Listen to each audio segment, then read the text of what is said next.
He checked his Brioni tuxedo in the mirror, a smug smile playing on his lips. Tonight, he would ascend. Tonight, at the legendary Vance Foundation Gala, he would finally shed his boring, simple wife and introduce the woman who deserved to be on his arm. He gave his wife Jane a dismissive glance. "Don't wait up, darling. This is out of your league." He left her in their penthouse, a ghost in his grand life. He had no idea that the woman he'd just left behind, the woman he saw as nothing, wasn't just invited to the ball.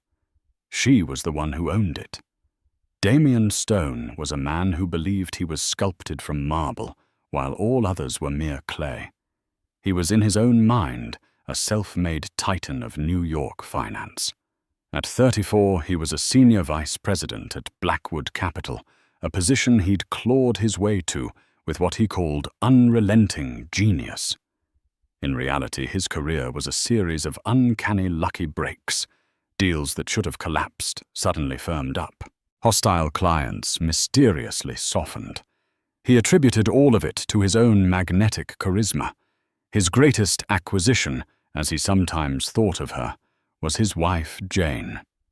They had met at Harvard. He was the ambitious MBA student, and she was the quiet, introspective art history undergrad. He saw her as beautiful in a simple way, but more importantly, she was pliable. She was unassuming, asked for little, and seemed perpetually impressed by his bluster. She was the perfect decorative background for a man destined for the foreground. Their marriage, now 6 years old, was a study in polite neglect. He lived in a world of high-stakes trades, $1,000 dinners at per se, and whispered networking. She lived in his world, but only as a resident. She managed their stunning Upper East Side penthouse, a sterile expanse of glass and white marble, but she never truly inhabited it. She was just there. Tonight was the night Damian's entire life was set to detonate in a good way. It was the night of the Vance Foundation Gala. This was not just a party. It was the party. Hosted by the enigmatic and terrifyingly powerful Arthur Vance, the chairman of Vance Holdings, this gala was the beating heart of American power. To be invited was to be anointed. And Damian hadn't just been invited. He'd secured a +1. He stood before the full-length mirror, adjusting the silk lapels of his custom Brioni tuxedo. "Jane," he called out, not turning. Jane emerged from the library, a book in her hand. She was wearing simple linen trousers and a cashmere sweater. Her brown hair was tied back and she wore no makeup. She looked as she always did, like a librarian who had accidentally wandered into a palace. "You look very handsome, Damian," she said, her voice soft. "Of course," he said, fixing his onyx cufflinks. "Tonight is critical. Arthur Vance himself will be there. They say he's announcing his successor. Getting FaceTime with him tonight could mean, well, you wouldn't understand. It's the big league." He finally turned to her, his gaze sweeping over her with a familiar mix of impatience and disdain. "I'll be late. Don't wait up." "I won't," she said, her eyes unreadable. "Have a good time." He paused, a flicker of irritation crossing his face. "You know, Jane, you could try," he said, gesturing vaguely. "Try to, I don't know, be more. This city eats the simple." "I'm happy as I am, Damian," he scoffed. "That's the problem."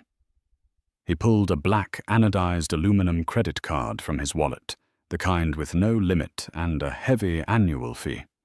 He tossed it onto the marble hall table. "Go buy yourself, I don't know, a new set of those boring plates you like. Get your hair done. Something." It was a dismissal, a final pat on the head to the pet he was about to abandon. "Thank you, Damian," she said, not moving to take the card. He smiled that blindingly confident smile that had 6 years ago charmed her. Now it looked like a predator's baring of teeth. Right. Well, I'm off. Don't want to keep the car waiting. He didn't kiss her. He didn't look back. The heavy penthouse door clicked shut, the silence of the apartment settling in its wake. Jane stood motionless for a full minute, listening to the faint whir of the private elevator descending. When it was gone, she closed her eyes, took a deep breath, and let it out. Damian Stone wasn't just going to the Vance Gala. He was going with Isabella Rossi. Isabella was everything Jane was not. She was a public relations executive, loud, vibrant, and aggressively ambitious. Her Instagram was a curated gallery of her perfect body, her networking conquests, and the kind of sharp, angular fashion that screamed, "Look at me." Damian had been having an affair with her for 8 months. He was, in a word, predictable. Jane had known about the affair since its 2nd week. She had known when Damian's late nights at the office began, when his phone was suddenly angled away from her on the sofa, when the scent of fracas. A perfume Jane found nauseatingly sweet clung to his shirts. Damian was, for all his genius, a terrible liar. He was halfway across town, speeding toward Isabella's downtown loft in his chartered Rolls-Royce Ghost. He felt a profound sense of liberation. Tonight he would introduce Isabella not as his mistress, but as his partner. He would make the soft launch. The whispers would start, and by Monday his lawyers would file for divorce. He would claim Jane couldn't keep up with his life. His circle would understand. They would applaud. He arrived at Isabella's building. She swept into the car, a vision in crimson backless couture. "Well," she purred, kissing him. "Do I look the part?" "You look like you own the world, baby," Damian said, pouring them both champagne from the car's mini-fridge. "Not yet," Isabella said, her eyes gleaming. "But after tonight, when you get in with Arthur Vance, we will. Just imagine it, Damian. You, me, and a seat on the board of whatever company you want. You're a king. You just needed a queen, not a mouse." "To us," Damian said, clinking his glass against hers. "To the new power couple of New York."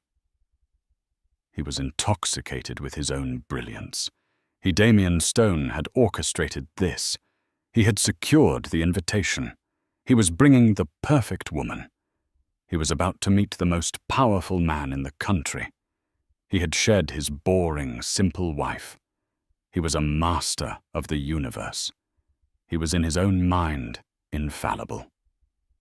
And the infallible, as history has so often shown, are the easiest to break.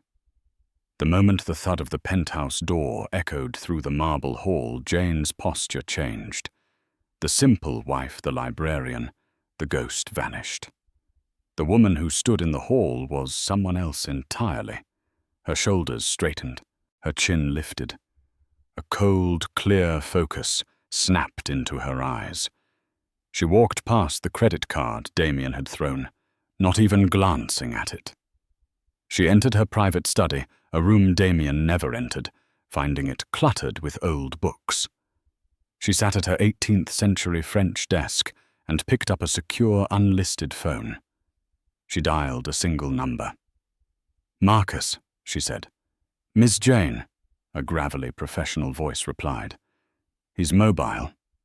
He's on his way to the pickup, Isabella Rossi. They'll proceed to the gala from there. Estimated arrival at Greythorne is 8:15. We'll be tracking. The car is 5 minutes out. Are you ready?" "I am," Jane said, and hung up. She moved from the study to her dressing room. Damian believed her closet was a modest affair of beige cashmere and sensible flats. He had never opened the biometric locked door at the far end. The room beyond was not a closet. It was a vault. Awaiting her was not a dress, but a statement. It was a bespoke creation from a legendary reclusive Parisian designer, a man who only worked for 3 families in the world. It was a gown of the deepest sapphire velvet, a color that evoked midnight skies and royal blood. It was structured architectural and utterly severe, designed to command respect, not to beg for attention. And with it, the jewels. She opened a safe. Inside, on black velvet, lay the Vance emeralds. This was not some Cartier bauble. This was a set with a name, a history. A necklace of 6 colossal, perfectly matched Colombian emeralds, each one surrounded by flawless diamonds with earrings and a bracelet to match. The set was rumored to have been a gift from a Russian Tsar to a Vance ancestor, and was considered priceless not just in monetary terms, but as a symbol of the family's legacy.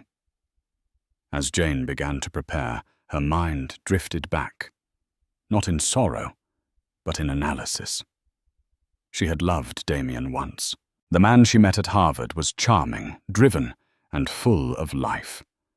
She had been hiding then too, living under an assumed simple name, desperate for a normal life after a childhood spent in the gilded cage of Vance security.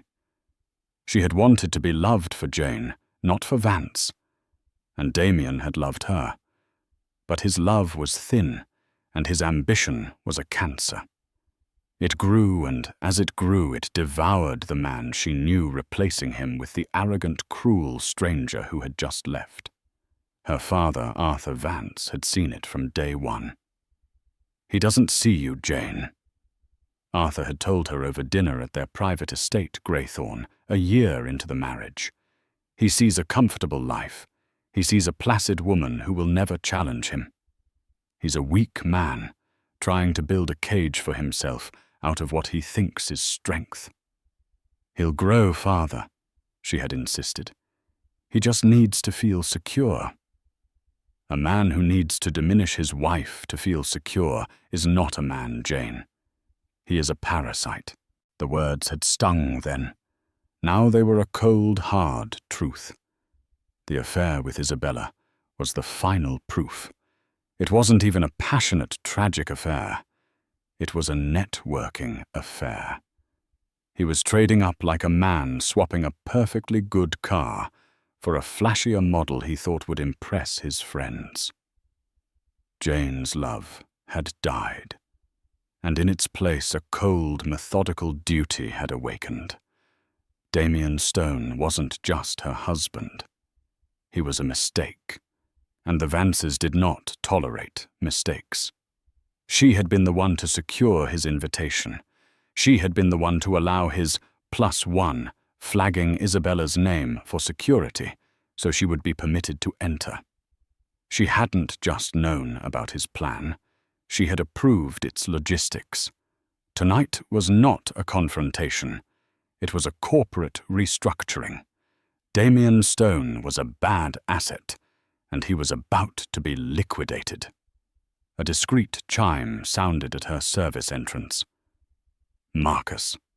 She was ready.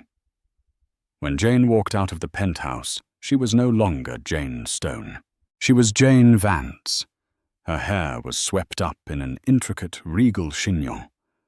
The Vance emeralds glittered at her throat. The sapphire gown made her look like a warrior queen. The car waiting was not a flashy Rolls. It was a black, armored Mercedes-Maybach S680, a silent, menacing shadow.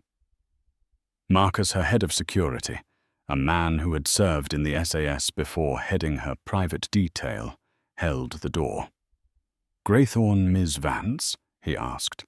"Greythorne." She confirmed, her voice a full octave lower, richer and more confident than the one Damian had heard. "And Marcus' status on my father. The chairman is on site and awaiting your arrival. He's eager." "Good," Jane said, as the car slipped into the New York traffic, a ghost of immense power moving silently through the city. So am I. Greythorn Manor was not in the Hamptons. The Hamptons to the Vances were for new money and summer people. Greythorn was a colossal 100-room granite estate built into the cliffs overlooking the Hudson River, an hour north of the city. It was old money generational power, a fortress that had hosted presidents, kings, and industrial titans for over a century. To reach it, guests had to pass through 3 separate high-security checkpoints. Damian and Isabella arrived at the first gate. The guard, armed and polite, checked their names. Stone Damian, +1, Rossi Isabella. Welcome. He didn't even call me Mr. Stone, Damian muttered, annoyed. Don't worry, darling, Isabella cooed, reapplying her lipstick. By the end of the night, they'll be calling you Sir. They drove for another mile through dense, ancient forest before reaching the second checkpoint, this one manned by men in dark suits with earpieces. Invitation, please, the agent said. Damian presented the heavy, cream-colored card. The agent scanned it. Thank you. Proceed to the lower terrace for cocktails. The main house is restricted. Restricted? Damian bristled. I'm a personal guest. All guests begin on the lower terrace, sir. Enjoy your evening. The long drive up to the manor was breathtaking, but Damian was stewing. Lower terrace. It's probably just a staging area. They finally pulled up to the house. It was less a house than a mountain of architecture lit with the warm golden light of 1,000 windows. Valets, all wearing the Vance family crest, took the car. They were ushered by polite staff onto the lower terrace, a sprawling flagstone patio that could have hosted a football game. A full orchestra played. Champagne flowed like water. Hundreds of people mingled a glittering sea of the rich and ambitious. Damian immediately began to network a shark in familiar waters. He saw the CEO of a rival tech firm, a few junior senators, and a gaggle of journalists who were being kept firmly behind a velvet rope. This is it, Isabella, he whispered, grabbing 2 glasses of Krug champagne. Everyone who matters is here. Where is he? Where's Vance? Isabella asked, her eyes scanning the crowd.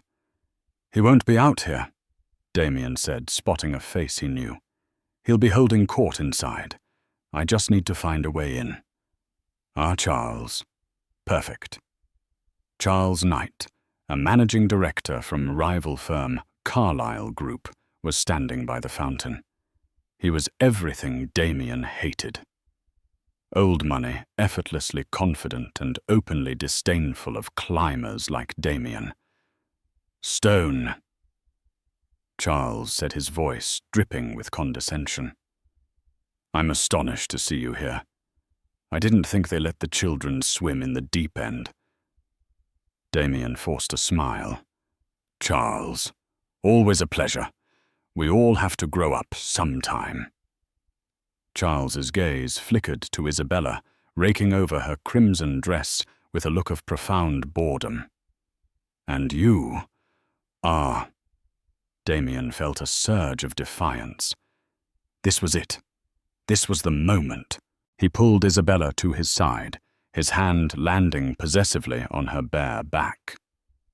This, Damian announced, his voice just loud enough to carry, is Isabella Rossi, my partner. The word partner landed like a stone in a silent pond. Charles Knight's eyebrows shot up. A few people nearby who knew Damian was married turned to stare. The whispers began instantly. Did he say, partner? Isn't he married to that quiet girl, Jane? My God, he brought his mistress. To this? Isabella, oblivious or perhaps enjoying the notoriety, beamed. She had arrived. Damian felt a rush of adrenaline. He'd done it. He'd made his move. The old life was over. Good to see you, Charles, he said, and steered Isabella away, leaving Charles standing there with a look of stunned, almost comical disbelief. "Well, that's done," Damian said, feeling invincible. "People will talk. Let them. By morning will be the only thing they are talking about." "Oh, Damian, you're so brave," Isabella said, kissing his cheek. They were so wrapped up in their own small, sordid triumph that they didn't notice the atmosphere on the terrace change. The orchestra faded. A hush fell over the crowd. On the grand balcony above them, overlooking the terrace, a set of double doors opened. A single man stepped out. He was tall, in his late 60s, with a mane of silver hair and eyes that seemed to see everything. He wore a simple, perfect tuxedo, and on his wrist, Damian could just make out the glint of a Patek Philippe Grandmaster chime, a watch worth more than Damian's apartment. It was Arthur Vance. He radiated an aura of absolute, indisputable power. The air around him seemed to crackle. Damian was mesmerized. "That's him," he breathed. "That's the king." Arthur Vance stepped to a microphone, and his voice boomed over the terrace, warm but with an edge of steel. "Welcome. Welcome to Greythorn. We are so glad you could join us tonight to support the work of the Vance Foundation." Damian was already plotting. "I have to get to him. If I can just get 5 minutes. This evening," Arthur continued, "is special. We are not just celebrating a year of philanthropic success. We are celebrating the future." A ripple of excitement went through the crowd. This was it. The succession announcement. "As many of you know," Arthur said, "I have run Vance Holdings for 40 years. It is time to look to the next generation. It is time to formally welcome the true heir to the Vance legacy." Damian's heart was pounding. Who was it? A nephew. A hidden protégé. He or she is about to become the most powerful person in New York, Isabella whispered, her eyes wide. Damian scoffed.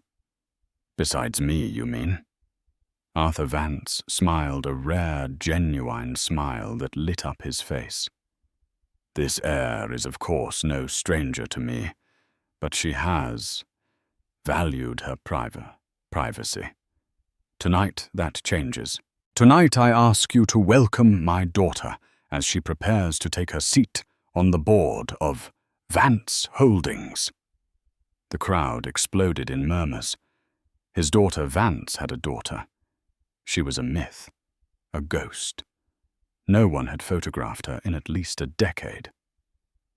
"A trust fund baby," Damian whispered to Isabella dismissively. "Probably some fragile recluse." "Good. An easy target." Arthur Vance turned back to the open doors of the balcony. "Please join me in welcoming my pride, my joy, and the future of our family, Jane Vance."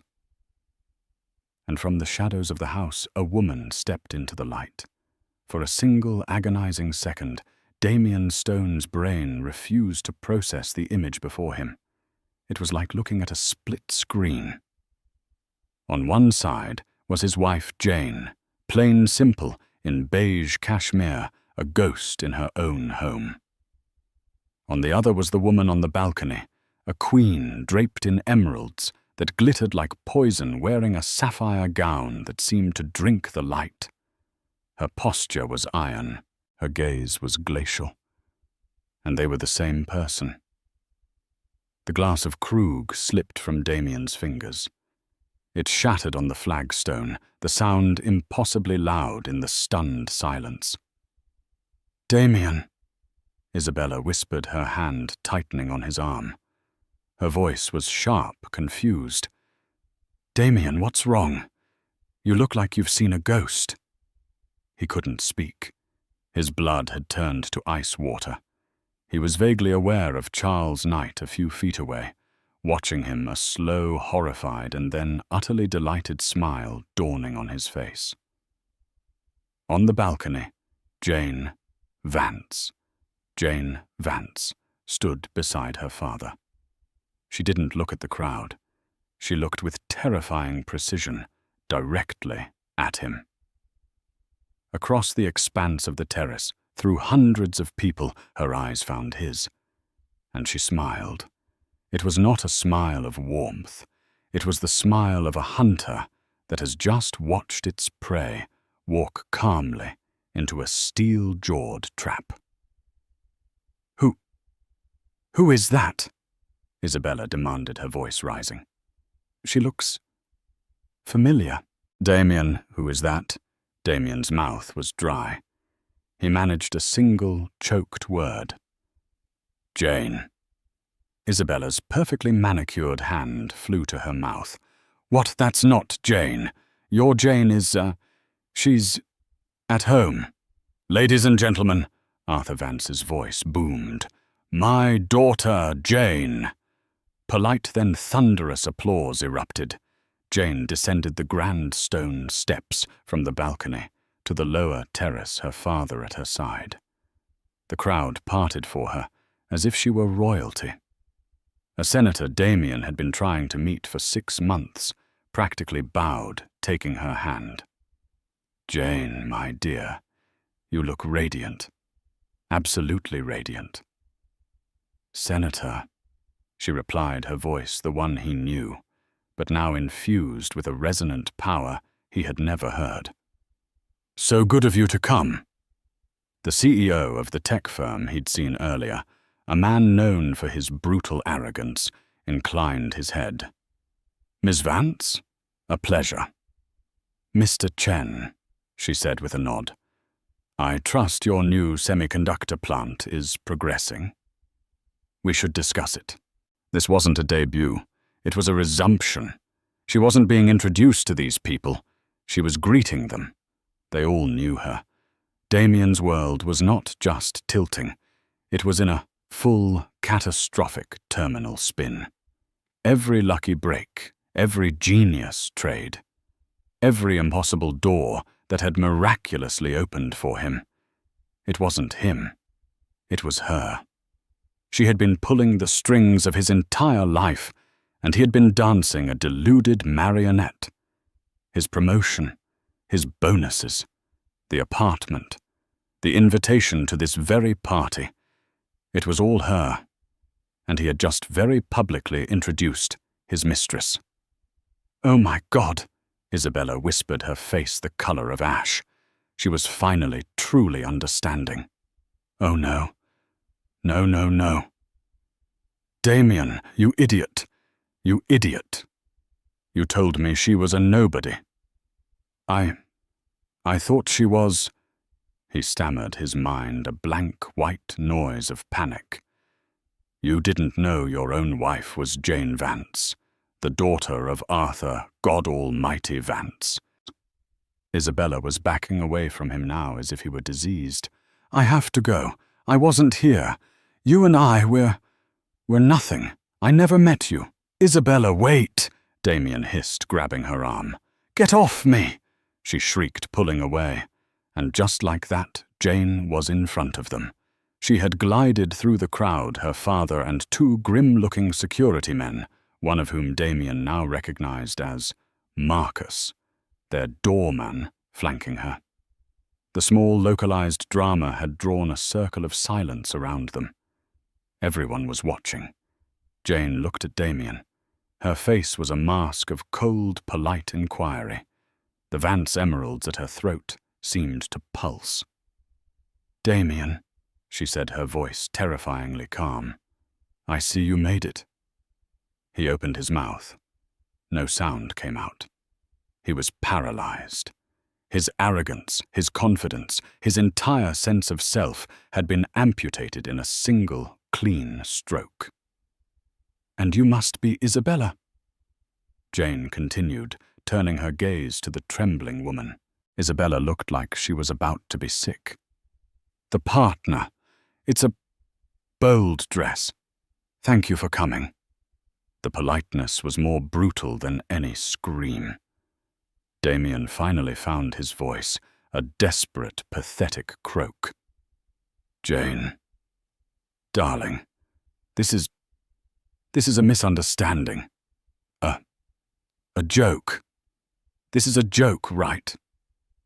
Jane looked at him, and for the first time, a flicker of genuine emotion crossed her face. Pity. It was the most devastating expression he had ever seen. "A joke," she repeated. "No, Damian. The joke is over. Jane, darling, please." Damian was practically whimpering. He reached out to touch her arm, a desperate, fumbling gesture. Marcus, the head of security, stepped forward half an inch. He didn't touch Damian. He didn't have to. His mere presence was a wall of physical threat. Damian's hand froze in mid-air. "Don't call me darling," Jane said, her voice dropping to a whisper that was somehow more chilling than a shout. "You lost that privilege about 8 months ago. To be precise, you lost it on the Tuesday. You had a client dinner at the Carlisle, but were in fact at Isabella's loft. You prefer fracas. A poor choice. It's dreadfully cloying." Damian's blood evaporated. She knew. She had known everything. Arthur Vance, who had been watching this exchange with the detached interest of a biologist studying an insect, finally spoke. His voice was a low rumble, like distant artillery. "So this," he said, "is Damian Stone." He said the name as if it were something distasteful he'd found on his shoe. Damian's head snapped up, his panic momentarily replaced by his ingrained obsequious nature. "Mr. Vance, Sir Arthur, why, I am so honored to meet you. I'm your son-in-law." Arthur Vance let out a short, sharp bark of laughter. The crowd around them winced. "You are not my son-in-law," Arthur growled. "You are a line item, a rounding error." A project my daughter took on, believing she could turn a sow's ear into, well, anything other than a sow's ear. She was mistaken. The public humiliation was so profound, so absolute, that Damian felt his knees buckle. "Sir, please, let's talk about your genius career at Blackwood Capital," Arthur continued, stepping closer. The man smelled of old money, expensive cigars, and absolute power. "Do you know Jim Blackwood, the Blackwood in Blackwood Capital?" Of course I know of him."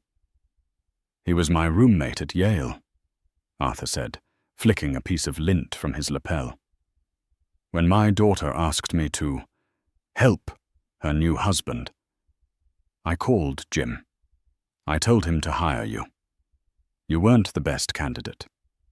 You were, in his words, an arrogant lightweight with a decent resume. But I asked, as a favor." Every head in the vicinity was turned toward them. This was not just a scene. It was a public execution. "But my trades," Damian whispered, his last defense crumbling. "My portfolio.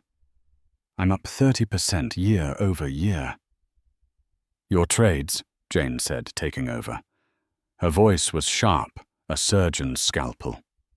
"Damian, you are the single worst trader I have ever seen. You are reckless, you follow trends, and you have the strategic foresight of a lemming."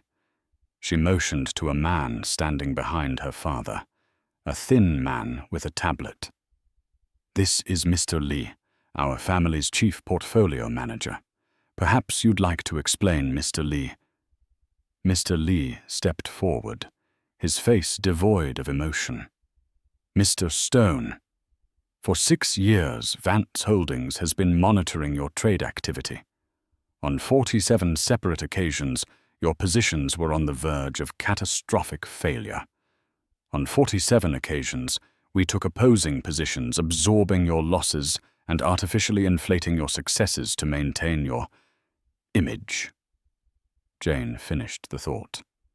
That miraculous short squeeze you bragged about last Christmas, the one that made your year. That was us, Damian.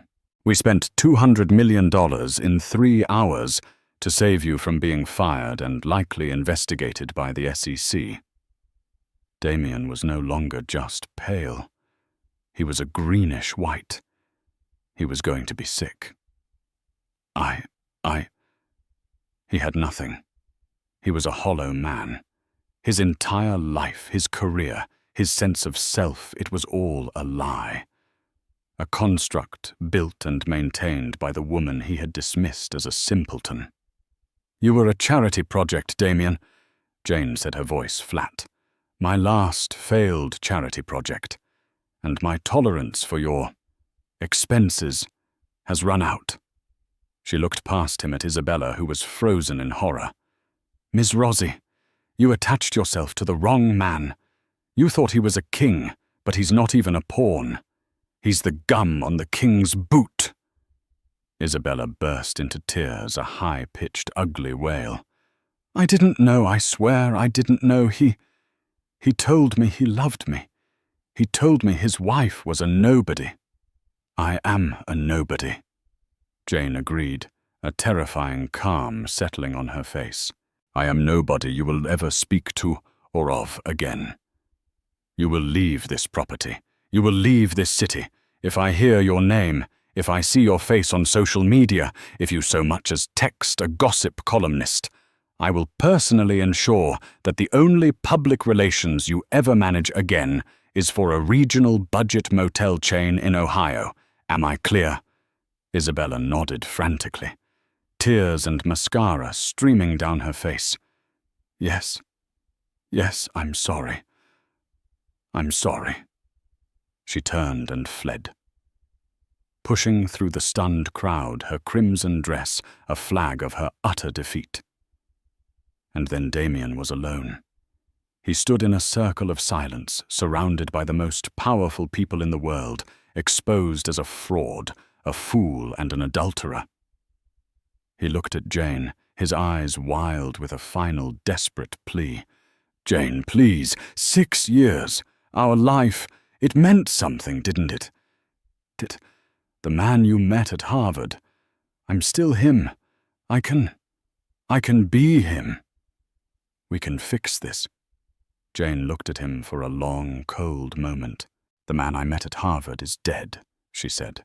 You killed him with your greed.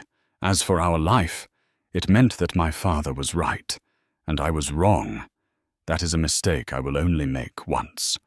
She turned to her father.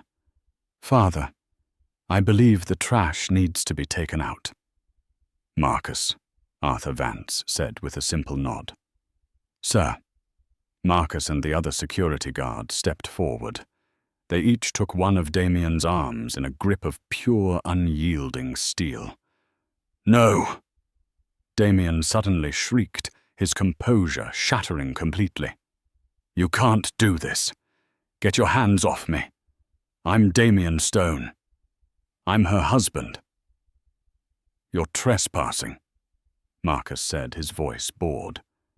He began to drag the fighting, screaming man toward the service entrance. Jane, you can't. I made you. You'd be nothing without me. You're just a spoiled brat. You'll regret this. I'll sue. I'll tell everyone. His voice faded as he was dragged through the house, his expensive Brioni tuxedo ripping at the shoulder. The heavy oak door slammed shut, and silence, once again, fell on the terrace. The silence that followed Damian's exit was absolute. Hundreds of guests stood frozen champagne flutes, halfway to their lips, eyes wide. They had just witnessed the most brutal, efficient, and public character assassination in New York high society history. Jane Vance stood in the center of the terrace, the emeralds at her throat catching the light. She looked perfectly, terrifyingly serene. Charles Knight, the man from Carlyle Group, was the first to react. He slowly, deliberately began to clap. It was a soft, mocking applause. But then the senator, seeing his cue, joined in. Then the tech CEO. Within seconds, the entire terrace had erupted in thunderous applause. They were not clapping for the drama. They were clapping for the return of the Queen. They were acknowledging the shift in power. The Vances had re-established their dominance. Jane let the applause wash over her for a moment, then raised a single, elegant hand. The crowd fell silent instantly. "My apologies," she said, her voice carrying across the terrace with effortless command. Small housekeeping matter. Now, if you'll please join me in the grand ballroom, I believe the orchestra is ready. And I do hope you'll be generous this evening. The foundation has so much work to do." She smiled, and it was as if the entire sordid affair had never happened. She was Jane Vance, heir to Greythorne, and she was in control. She turned, linked her arm with her father's, and glided into the manor. The crowd, buzzing with the story they would tell for decades, followed like a tide. As she walked, Arthur leaned in. "Well," he murmured, "I'd say that's a seat on the board well earned. Though I am curious, my dear. $200 million to save his short squeeze." A tiny, genuine smile touched Jane's lips. "A slight exaggeration, Father. It was only $120 million. Arthur laughed, a deep, satisfied sound. "That's my girl." The party continued. Millions were raised. Jane was magnetic, moving from titan to titan, discussing global strategy, art, and philanthropy. She was not the girl from Harvard. She was not Damian Stone's simple wife. She was the woman who had been trained since birth to run this world, and she had just officially taken her throne. Meanwhile, Damian Stone's world was being deconstructed piece by piece. He had been dragged not to the front gate, but to a cold, sterile security office in the sub-basement of Greythorne. His wallet, keys, and phone were taken from him. "You can't do this," he repeated, his voice hoarse. "You're holding me against my will. This is kidnapping." "You are a trespasser on private property, Mr. Stone," Marcus said, scrolling through a tablet. "We are simply processing you out." A black car, a simple sedan, pulled up to the rear exit. Damian was forced inside. He was not taken home. He was driven to the city and left unceremoniously on the sidewalk in front of his Jane's apartment building. His tuxedo was torn. He had no keys, no wallet. He tried to speak to the doorman. "Excuse me, it's me, Damian Stone. I need to get upstairs." The doorman, a man who had greeted him by name for 6 years, looked at him with cold, dead eyes. "I'm sorry, sir. I have no one by that name on my residence list. You'll have to leave or I'll call the police." "What, I live here?" he yelled, rattling the locked glass door. "Not anymore, sir." He was forced back onto the street. He was a king without a kingdom, or a wallet, or a phone. He was just a man in a ripped tuxedo on Park Avenue at 1 a.m. He began the long, humiliating walk to his office. He would call his lawyer. He would call his... Well, he had no one to call. When he finally arrived at the Blackwood Capitol building at 3 a.m., having had to beg a taxi driver to take him for free, the night guard wouldn't let him in. "Mr. Stone, your access has been revoked." "What are you talking about? I'm a senior vice president." The guard pointed to a small, sealed banker's box on the security desk. "I was told to give you this. You've been terminated, sir. Effective immediately." Inside the box were a few personal items from his desk, and a single piece of paper, a termination letter. It was signed by Jim Blackwood himself. The reason gross moral turpitude and actions bringing catastrophic disrepute to the firm. He was done. Blacklisted. Finished. The true liquidation, however, was happening back at the penthouse.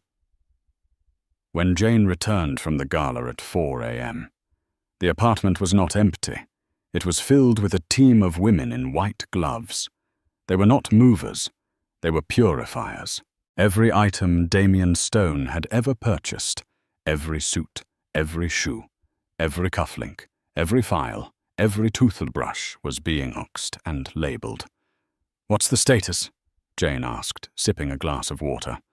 "We're almost complete, Ms. Vance," the team leader said. "The items will be incinerated by 6 a.m. "Not incinerated," Jane said. "Donate them, all of them. Send them to the Bowery mission. Someone should get some use out of them." "Very good, Ms. Vance." Jane walked to the sterile white marble hall. The black credit card Damian had tossed at her was still there. She picked it up, looked at it for a moment, and then with a simple snap broke it in half and dropped the pieces into a waste bin. She walked into the master bedroom. By morning, the locks would be changed, her name legally restored to Jane Vance, and the divorce papers which she'd had drawn up 6 months ago would be filed. Damian Stone was not just out of her life. He was being erased. The downfall of Damian Stone was not a quiet affair. It was the talk of Wall Street for a month. To be vanced, it became a new verb, a synonym for being so thoroughly and publicly destroyed that your very existence was called into question. Damian, of course, tried to fight. He hired a shark of a divorce lawyer screaming about marital assets and community property. The meeting was by all accounts brief. Jane's lawyer, a quiet, terrifying man from a firm that had represented the Vance family since the 19th century, slid a single thin folder across the table. "My client, Ms. Vance, is prepared to be generous," he said. Damian's lawyer laughed. "Generous? Your client has illegally frozen all of my client's assets. He's entitled to 50% of that penthouse, 50% of the art." 50% of... Jane's lawyer held up a hand. "You are mistaken. He is entitled to 50% of the marital assets. The penthouse," he said, tapping the folder, "was purchased by a Vance family trust 2 years before the marriage. Mr. Stone was merely a listed resident. The art is all on loan from the Vance Foundation. The cars are leased by Vance Holdings. The very funds in their joint account were deposited monthly from Ms. Vance's personal trust." He slid the folder open. "We have, however, catalogued Mr. Stone's actual contributions to the marital estate." He pulled out a single sheet of paper. "It seems," the lawyer said, "that Mr. Stone purchased a $1,200 television in 2019 and a $2,300 subscription to a Wine of the Month club. Ms. Vance is prepared to offer him a one-time final payment of $1,750, representing 50% of the depreciated value of those assets.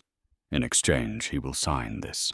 He produced a second document, an ironclad non-disclosure agreement that forbade Damian from ever speaking the name Vance or Stone in connection with Jane for any reason to any person for the rest of his natural life. "This is an insult," Damian's lawyer blustered. "It is." Jane's lawyer agreed. "But it is the only offer. If he refuses, Ms. Vance will of course cease to be generous, and she will countersue Mr. Stone for the $120 million his trading cost her family fund. We have the receipts." Damian Stone signed. He took the $1,750 and vanished. His reputation on Wall Street was so toxic that no firm would even interview him. He couldn't get a loan. He couldn't get a lease. 6 months after the gala. Charles Knight, The man from Carlyle Group was walking through the financial district. He stopped at a pret-a-manger to grab a coffee, and he saw him. Damian Stone. His custom Brioni suits were gone, replaced by an ill-fitting, cheap polyester uniform. He was wiping down a table. He looked gaunt, haunted, and 10 years older.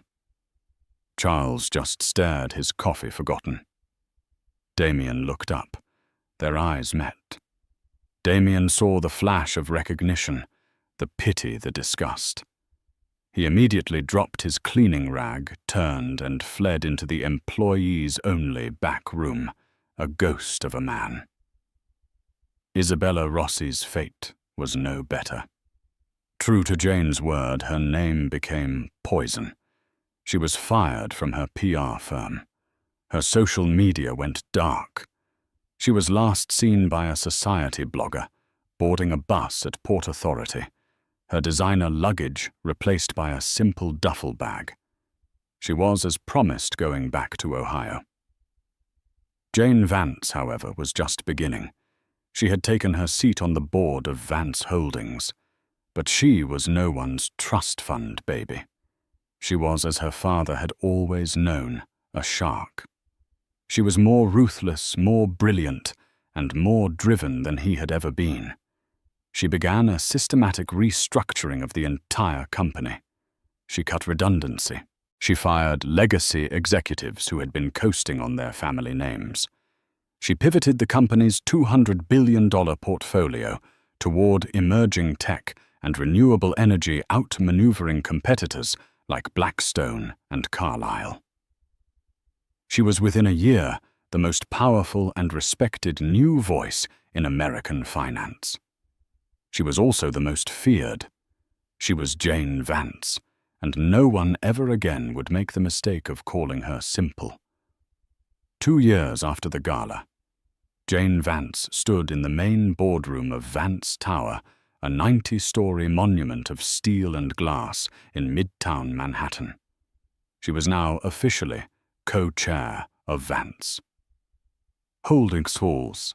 Her father had happily taken a step back, spending his days on his yacht, safe in the knowledge, as he told Forbes, that the barbarian at the gate is now my daughter. The boardroom was silent, filled with the 20 most powerful executives in her empire. A young, brilliant, and slightly terrified vice president, a man named Thomas, had just finished a 90-minute presentation on a proposed hostile takeover of a rival tech firm. He'd done his homework. It was a good plan. But it wasn't a Vance plan. He finished. And so that's our proposal, Ms. Vance.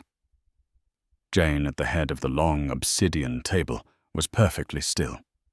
She had been listening unblinking for the entire presentation. She wore a severe dark grey Tom Ford suit. The only hint of her old life was the simple thin gold band on her right hand, the wedding ring she had worn with Damian. She'd had it melted down and recast into a sharp, pointed signet ring bearing the Vance crest. A reminder. She looked at Thomas. He was ambitious, smart, and reminded her just a little of a young Damian. The good parts. Thomas, she said, her voice quiet but filling the room. You've done excellent work. Your research is flawless. Your projections are logical. Thomas allowed himself a small, relieved smile. Unfortunately, she continued, your proposal is also timid expensive and based on a fundamental misunderstanding of our target. The smile vanished. You are proposing a war of attrition. You want to buy them out. A hostile bid. It will be public, it will be messy, and it will drive their stock price up, costing us 20% more than it's worth. It is a brute's plan. She stood and walked to the smart board, picking up a stylus. We are not brutes. We are surgeons. She brought up the rival company's organizational chart. You've targeted their CEO. A mistake. He's a figurehead. The real power, she said, circling a different name, is here. Their chief technical officer. She built their entire platform, and she is, according to our intel, deeply unhappy with her compensation. She looked at Thomas. You propose we buy the company. I propose we buy the CTO. We acquire her team and her patents, which are conveniently set to expire from her non-compete in 3 months. We let her build our own superior version of their platform, and we launch it 1 week before their Q4 earnings call. She leaned forward. We don't buy their company, Thomas. We eviscerate it. We make it obsolete. We take their talent, we take their market share, and we leave them with nothing but a dying brand and a mountain of overhead. That is the Vance way. The boardroom was silent, the executives staring at her in awe. Jane smiled, that same cold, precise smile from the gala. Your research was good, though. Apply it to this new strategy. I want a full plan on my desk by Monday. Yes, Miss Vance. Thank you, Miss Vance. Thomas stammered, gathering his things. She watched them all file out, a room full of powerful men, all of them looking at her with a mixture of terror and profound respect. She was alone. She walked to the floor-to-ceiling window, looking down at the city she now in many ways commanded. She was not the simple wife. She was not the trust fund baby. She was Jane Vance. She had been forged in the lie of her marriage and had emerged as pure hard steel. She had paid for her one mistake, her one moment of weakness, 6 years ago at Harvard, and she would never, ever make it again. The cage was broken, and the queen was at last free. In a world built on power, Damian Stone made the fatal mistake of not knowing who held it. He saw his wife as a simple, quiet accessory, while she was, in fact, the architect of his entire reality. He thought he was climbing to the top, only to find out she was the top, and she was tired of holding him up. His fall was swift, total, and a brutal lesson.